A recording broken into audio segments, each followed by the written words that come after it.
Қайырлы күн, достар. Бүгін мен сіздермен керемет крем-суптың ерекше рецептімен бөлісемін. Соңына дейін қарап, сіздер жасап үйдегілерді қуантыңыз.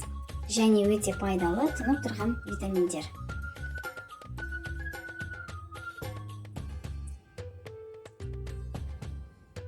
Ал кеттік. Асқабақты тазалап, табамызға салып, бетіне тіліктер жасаймыз. Асқабақтың қабығы қатты болғандықтан байқап тазалаймыз.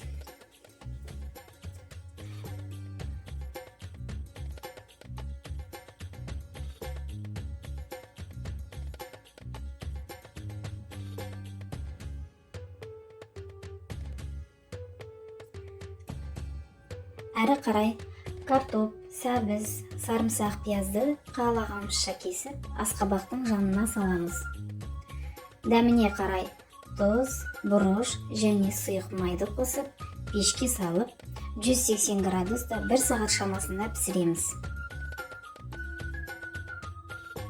Көкөністер піскенге дейін сорпамызға сухарик дайындайтын боламыз, яғни кепкен нан.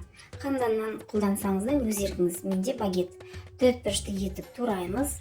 Дәміне қарай тұз, бұрыш, сұйық май және кепкен сарымсақ қосып, араластырып, пеште 180 градустан 10-15 минут ұстаймыз. Міне, біздің көкөністер дайын болды. Барлығын ыдысқа салып, үстіне су немесе қандай да бульон болса үйде қосуға болады. Менде тауықтың бульоны. Мен соны қолдандым.